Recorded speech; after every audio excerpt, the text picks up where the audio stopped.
Hello students, today we shall study the next unit of the module, that is stability of high-rise structures. Now for the structures which are designed, okay, they must satisfy the 3S we say. That is, when we are doing the structural design process, it should satisfy that it should be able to resist the strength, that is to prevent the breaking. Then it should have the stiffness to prevent the excessive deformation, and the stability to prevent the collapse. So this we say the stability. So now since it is a high-rise structure, we will be studying here how the stability is considered for the design or for the analysis of the high-rise structures. So we shall start. The structural system, we have studied the different forms of structural system. So now when we consider for the high-rise building, the design, whatever design we do for this, it should be able to resist these gravity vertical loads as well as the horizontal seismic as well as the wind loads. That is, we say the gravity loads acting and the lateral forces. So these lateral forces are nothing but the wind or the seismic forces here. And here the gravity is the gravity loads, the vertical loads we consider. So this is the shape of deflection for the gravity, and this is for the lateral forces. So the most important factor which we consider in the design of high-rise building is the building's need. Okay, this building should be able to withstand or resist the lateral forces which are imposed by the wind. Okay, so we can see here, due to the wind, it is a wind which is acting on the surface of this building. So it should be able to withstand this lateral forces, as well as here at the bottom there will be earthquake forces here.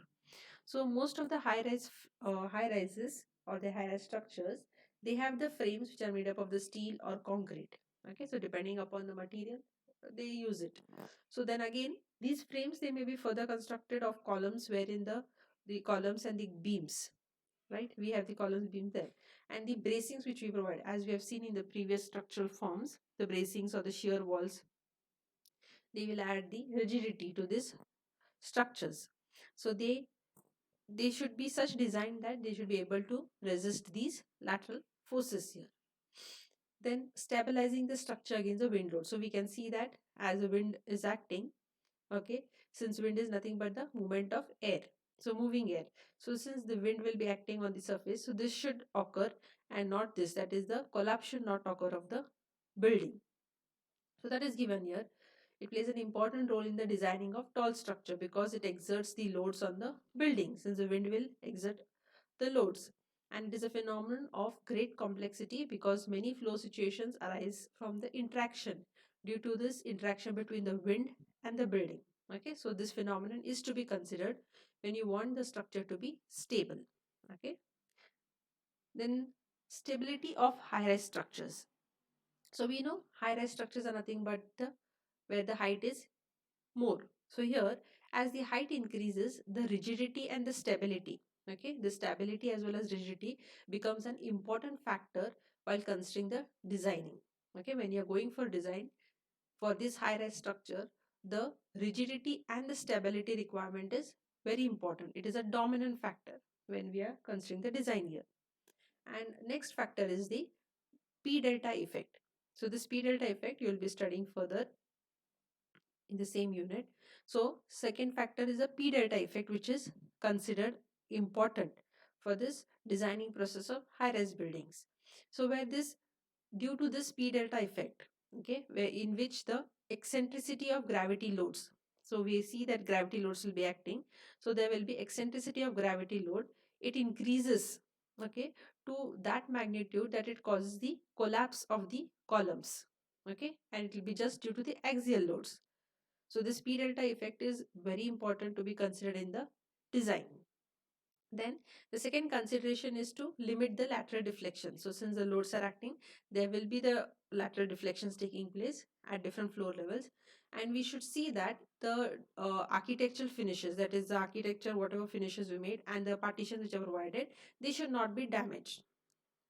So while designing, the next consideration what we see is that the lateral deflection should not be more that it causes the damage to these lightweight partitions or the architectural finishes. So we should limit that deflection. So here factors which affect this is, we know that is the wind loads as well as the seismic forces. So this stability which is there, the stability of high-rise structure due to the seismic forces, okay, which is acting at the ground, and due to the wind, where the wind is maximum at the top, and here we see that seismic forces at the base, they will be more. So the factors which affect stability, we say seismic forces and the wind loads. So these two factors should be considered while designing for stability of the high-rise structures.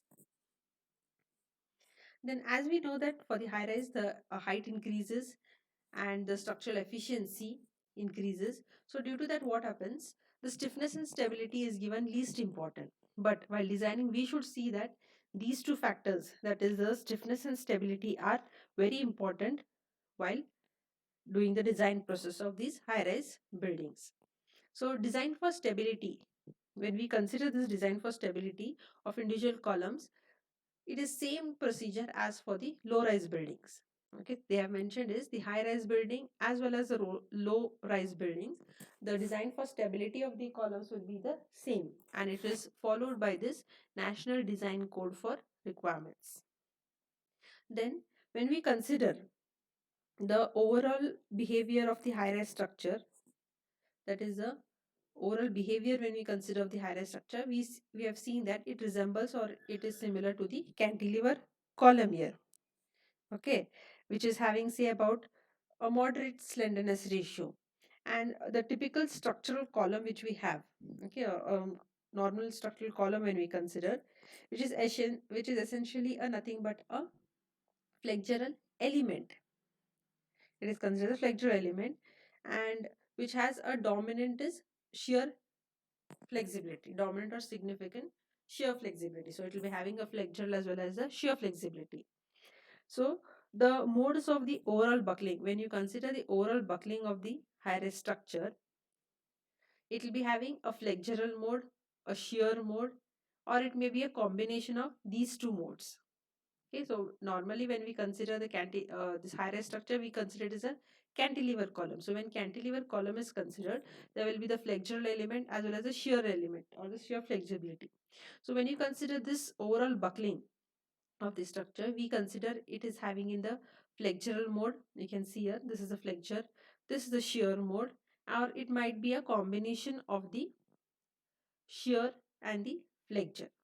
Okay, so now here these modes which occur in this, these modes with the three modes which are there, they may occur due to the transverse buckling, it may be due to the torsional buckling, or it may be combination of transverse and the torsional buckling. So now further we see that the gravity load itself will not cause the large amount of buckling. So it is said that the total gravity load which is acting on the high-rise structure is very small in amount to cause this overall buckling. So the lateral forces which are there, they will cause the major part of the buckling. So the concern is the second order effects of gravity loading. So second order effects is when the gravity load is acting, the deflection which is caused, the second order effects, we shall study that in the further part. So those effects, they are the major one which will be causing the buckling in the structures. So that is given here. The concern is the second order effects of the gravity loading which are acting on the transverse displacement. So the displacement which is caused by horizontal loading or acting in the initial vertical misalignments in the structures. Then the vertical eccentricity of this gravity loading, that is the P delta effects, they will increase the displacements, okay, and even in the member movements will be increased. And what happens is, due to this, the P delta effect which will be there, that will be the main reason, or it will be sufficient enough to cause the collapse of the building. So it is only due to P delta effect you may experience the collapse of the building. That is when this vertical eccentricity of gravity load, which is the displacement, will be more, and due to that the P delta effect gets affected, and then the collapse will be there of the building. Now we shall see is the overall buckling analysis of the frames. So how the buckling analysis of the frames is done, we shall see is first we can see is the approximate method. So now in this approximate method, what you will be seeing is the method you will be studying here is a shear mode, flexure mode and the combination of shear and the flexure mode. Now in this, the result or the points to be considered in this approximate method is this method will indicate the upper bound, that is it will give the upper values for the critical gravity loads. Okay, it gives a upper bound for the critical gravity loads, and also it allows for the, that is to find out what is the damage that is the building is happening or to the building it is happening due to the transverse buckling or the torsional buckling. So it is shown here. It allows the assessment of the vulnerability of the building to the transverse buckling or the torsional buckling.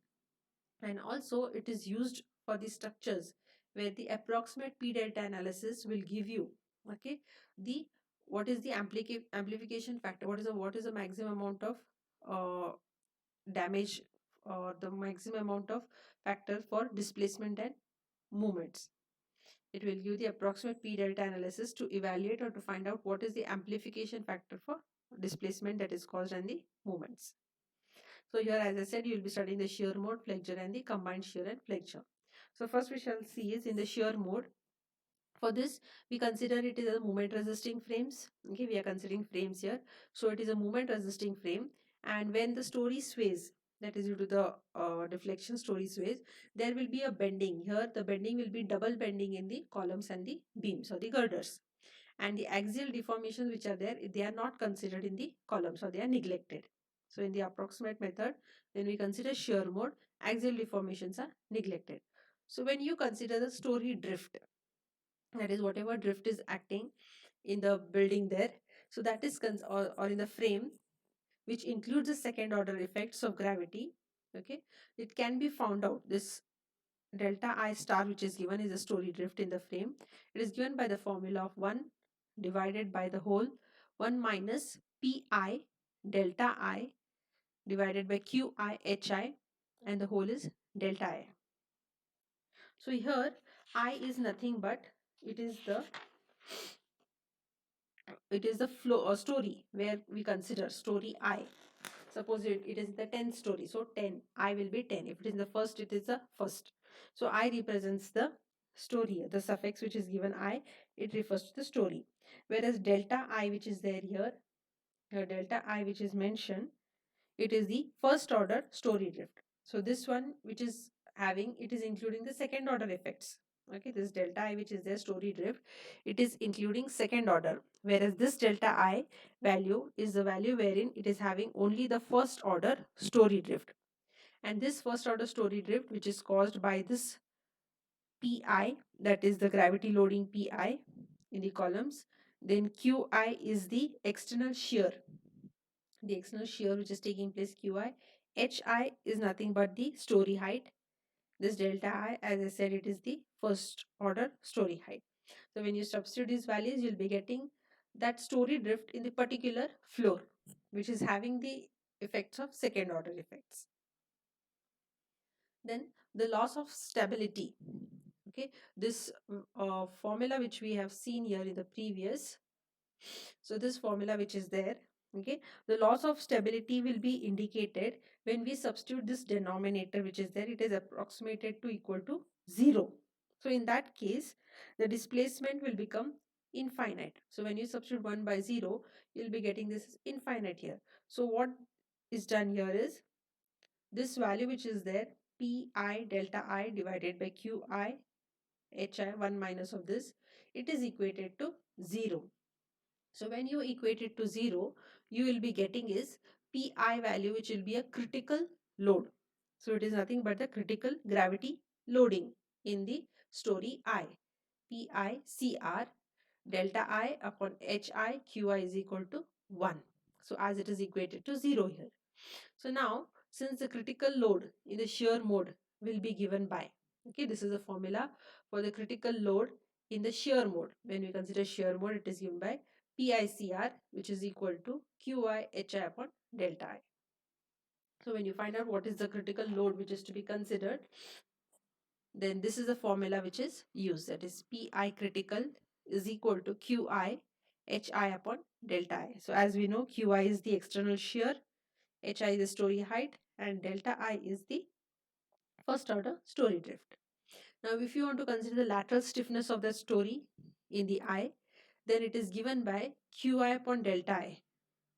So this formula Qi upon delta I is equal to 12E upon divided by the h1 square into 1 upon c1 plus 1 upon, sorry, 1 upon ci plus 1 upon gi.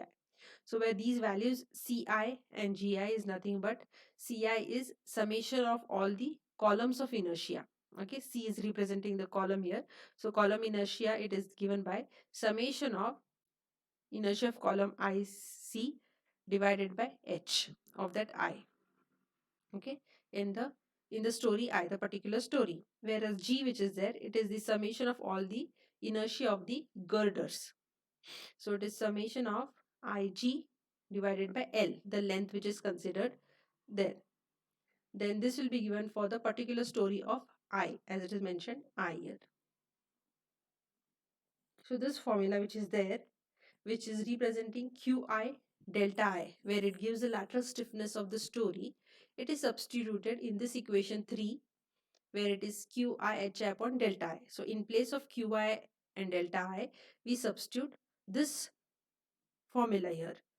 So then we will be getting the critical load in the story I will be given by 12E upon Hi 1 upon Ci plus 1 upon Gi. So when you substitute here, you will be getting this equation number 5. Further, as we said, this is the critical load for the story I.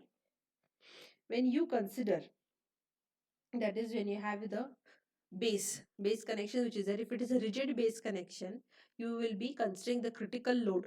Okay, that is POCR we say. It is given by 12E 1 plus C1 6GE upon H1 1 plus C1 plus 2 by 3 G1.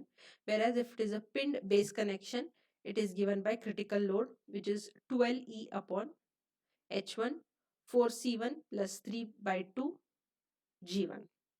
So if you substitute the values, you'll be getting what is the critical load, or else this is the critical load formula, okay, for the story I. And this is only when the cases are considered as rigid base connection and the pinned base connection. This is simplified equations. Now this was about the shear mode when we consider. Now when we consider the flexural mode, so here the entire structure, it will be, or it buckles as a flexural cantilever by axial deformation of the column. So here the axial deformation is considered.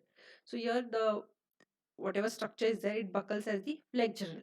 So we have seen in the previous this flexural shapes, right? Here we can see the flexural shape. This was the shear shape. So now when the flexural mode is considered, we say that it is behaving as a flexural cantilever, and greater the slenderness, the more the structure will be vulnerable or gets affected due to the instability when compared to shear mode. So if it is more slender, it will be more vulnerable to the damage. Then the buckling load, it will be a function of moment of inertia of the cantilever taken as the second moment of column areas. Okay, we can say the second moment of areas about the centroid. So here we consider second moment of area of the columns here. Then the moment of inertia, it will vary from bottom, that is at the I naught at the base, to I naught into 1 minus beta at the top, and to allow for the reduction. So we allow, that is the sizes of the columns up to the height, that is up to the story height, it will be reduced. So this is the formula when we consider the flexural mode. So it is POCR is nothing but the critical total critical gravity load, and here 7.83 E I naught. Okay, that is the I naught moment of second moment of column of the sectional areas at the base. Okay, and I naught 1 minus beta, that is this value at the top, 1 minus 0.2974 beta upon h square, where capital H is there, it is the total height of the structure. So this is for the flexural mode. the critical uh, gravity load value we find out. Then when we consider the combined shear in the flexure mode, so that time what is considered is the vertical cantilever which is there, the formula which we find out, okay, that is 1 upon CR, the critical load, is equal to 1 upon P of F plus 1 upon PS, where here PCR is nothing but the critical loads for the combined one. We define this as combined one, where PF will be for the flexure and S is for the shear modes of buckling. So when we apply this analogy to the distributed gravity loads, so it will be nothing but P0 CR, that is the total, or we say the critical loads in the base story. And here is due to the combined one, combined shear and flexure. This is due to the flexural modes and this is due to the shear modes. So this approximate approach, it is useful in the initial stages of design. That is, when you do the preliminary stages, you can consider this approximate method. And for assessing what is the importance of the flexural mode related to shear mode of buckling. So we find out how important or which mode is important there. In the initial stages, we use it. Now we shall see the overall buckling analysis for the wall frames. It was only for the frames. Here we have is for the wall frames. So in the previous estimates of the overall buckling of the load structure in shear, flexural combined we have seen. So a more rigorous analysis for the planned symmetric uniform wall structures, it will provide the solutions for buckling loads of the frame structures. Suppose if it has shear walls and frame. So here this part will be seen here, or will be studied here. That is the overall buckling analysis of wall frames. So this is a very rigorous analysis for the plan symmetric. If it is a plan symmetric, having uniform wall frame structures, and it provides solutions for buckling loads of the frame structures, as I said, for shear wall structure or the combination of shear wall and the frames. Now in this we'll be studying is the analytical method. Now in this analytical method which is there, we assume the structure is uniform and the gravity load is to be distributed uniformly. So whatever gravity load is acting, it is distributed uniformly throughout the height of this structure. Also, the walls represented by flexural cantilever. Okay, so these walls which are there, the shear walls we say, we uh, assume or we represent it always by the flexural cantilevers.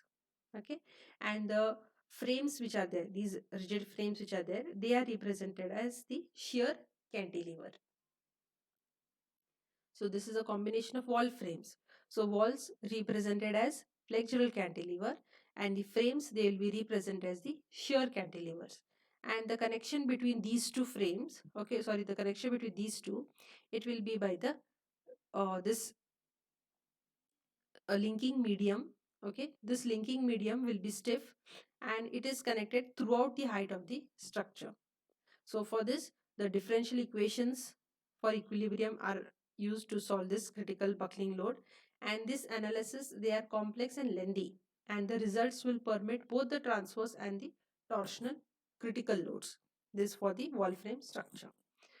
So here you can see this is a wall frame structure and the analogous model which is considered here. So as it is mentioned here, this is the shear wall. So here when you represent shear wall, it will be nothing but the analogous flexural cantilever. And when we have the rigid frame here, where we say that the frame is represented by shear cantilever. So this here we represent as a shear cantilever. And the connecting medium is this, which is the rigid links we can say, or the hinged links here, and these are connected throughout the height of the structure. So here, as we said, it is a complex and lengthy process. So now we shall see the procedure here. Now here also, this is the plan of the symmetric wall frame. It is a symmetric wall frame. Okay. So these, you can see it is a symmetrical structure. This is the x-axis, capital X, capital Y. This is the small x and the small y distance of the columns. So now here, double symmetric structure, the double symmetric structures in which the walls and the rigid frames, they are aligned with the principal capital X and the capital Y axis. So we have seen here, this is a double symmetric structure, okay, wherein the walls and the rigid frames, these walls and the rigid frames, they are aligned along this capital X and the capital Y directions. Now here in this case, how you will be doing the procedure is, we find out the total flexural rigidity. Okay, so now we know flexural we consider is for the walls. So flexural rigidity, that is EI total of the walls in both the directions, that is X and Y directions, we find out. That is given by EI, that is a flexural rigidity. Total T and X in the X direction will be equal to summation of all the flexural rigidities of the walls in the X direction. Okay. Same way, EITY, which is the flexural rigidity of the total in Y direction, which is equal to summation of all the flexural rigidities of the walls in the Y direction. Okay. So we find out for the X and the Y, the total flexural rigidities which is applicable for the walls. Okay. So that is these walls which we have represented. For that, the flexural rigidities are found out. Now the frames which are there, the frames we have represented as the shear cantilever. So here we find out or determine the total shear rigidities, that is GA total of the frames both in the X and the Y direction. So that is GA of the total X direction will be equal to summation of the shear rigidities of the frames in X direction and in the total summation of the shear rigidity in the Y direction. Then if you want to find out at the individual store, at the individual that is story, typical story I, then you have this formula, the shear rigidity I that is at a particular story will be equal to 12E upon HI, where is story height, 1 plus C plus 1 plus G I, where we know that C and G are nothing but the columns and the girders values, as we had seen in the previous, where C will be equal to the inertia of all the columns and G is the inertia of all the girders there. Then further, we find out the torsional rigidities of the walls. Okay, that is the and the frames. Torsional rigidity, that is there, torsion takes place. So at for the walls as well as for the frames we find out. So it will be EI theta, where theta represents the torsion total, and GJ for this total frames. So the formula is given is, for walls it will be EI theta total is equal to summation of EIX in the y square. So y square is given here. Okay, that small y is shown here. And okay, so that is a y, and summation of EI, that is y, into small x square. Same way for the frames, it is GJ theta total is equal to summation of GJ x y square and summation of GJ y x square.